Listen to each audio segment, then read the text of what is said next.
Hello students, কেনে আছা? আজি মই তোমালোকক ৰোমান সংখ্যাৰ লিখাৰ কিছু নিয়মৰ বিষয়ে কম। ৰোমান সংখ্যাসমূহ আমি সাধাৰণতে I, V, X, L, C, D, M, V dash আৰু X dash আদি আখৰেৰে লিখোঁ। মই কিছুমান ৰোমান সংখ্যা তোমালোকক লিখি দিছোঁ। যিসকলে জানা তেওঁলোকে ভিডিঅ'টো কণ্টিনিউ কৰিবা আৰু যিসকলে নাজানা তেওঁলোকে ভিডিঅ'টো পজ কৰি সংখ্যাসমূহ লিখি ল'ব পাৰা।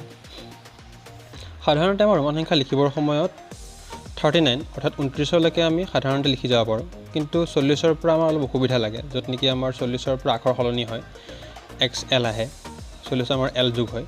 সেইবাবে যিসকলে নাজানা তেওঁলোকে টুকি ল'ব বুলি মই আশা ৰাখিলোঁ আৰু জানাসকলে ভিডিঅ'টো কণ্টিনিউ কৰি চাই যাব পাৰা।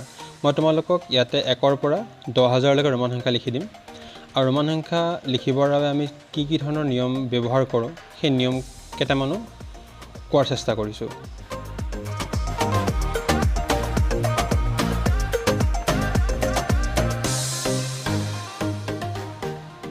এশৰ পৰা যিসমূহ ৰোমান সংখ্যা আছে, 100ৰ পিছত মই তোমালোকক ডাইৰেক্ট 100, 100ৰ পিছত 200, 200ৰ পিছত 300, য'ত নেকি আমি 1 দি অলৰেডি লিখি আহিছোঁ। 200ৰ লগত 1 I লগাই দিলে 201 হ'ব, ডবল I লগাই দিলে 202 হ'ব, তেনেকৈ 3টা I লগাই দিলে 203 হ'ব। তেনেদৰে তোমালোকে লিখিবৰ কাৰণে সুবিধা হ'ব। তেনেকৈ মই 200, 300, 400 ডাইৰেক্ট 1000লৈকে লিখিছোঁ। 1000ৰ পিছতখিনি তেনেকৈ মই 1000ৰ পিছত 2000, 2000ৰ পিছত 3000, 3000, 4000, 5000, তেনেদৰে তোমালোকক 10,000লৈকে লিখি দিছোঁ। সেইসমূহৰ লগত বাকী আগফালৰ সংখ্যাসমূহ লগাই পেলাই, উদাহৰণসমূহ লগাই পেলাই তোমালোকে নতুন সংখ্যা বনাব পাৰিবা 10,000ৰ পিছতো। এতিয়া আমি শিকিম ৰোমান সংখ্যা লিখাৰ নিয়ম। আমি ৰোমান সংখ্যা কেনেধৰণে কি সংখ্যা আমি ৰোমান সংখ্যাত ব্যৱহাৰ কৰোঁ বা কি আখৰ কেইবাৰ আমি ব্যৱহাৰ কৰোঁ, কেনেধৰণে আমি লিখোঁ ৰোমান সংখ্যাটো।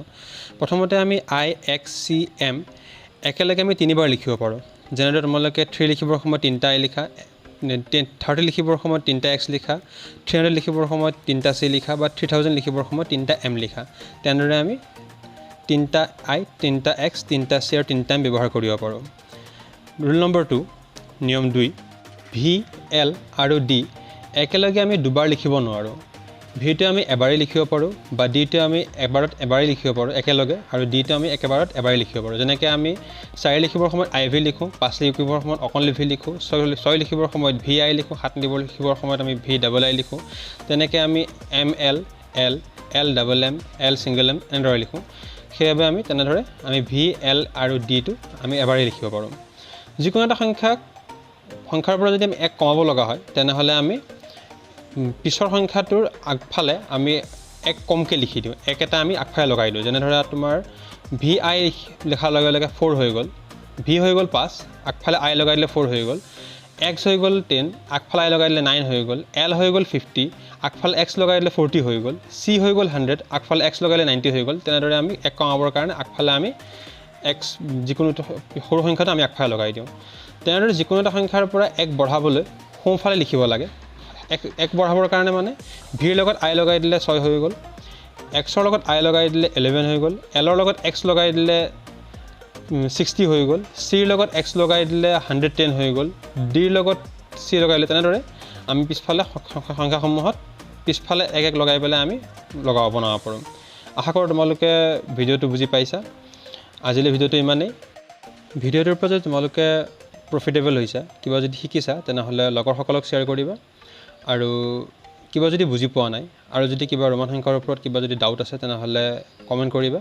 মই তোমালোকৰ অসুবিধাসমূহ সমাধান কৰিবৰ বাবে সদায় চেষ্টা কৰিম। ভিডিঅ'টো আজিলৈ ইমানেই। আকৌ লগ পাম নেক্সট ভিডিঅ'ত।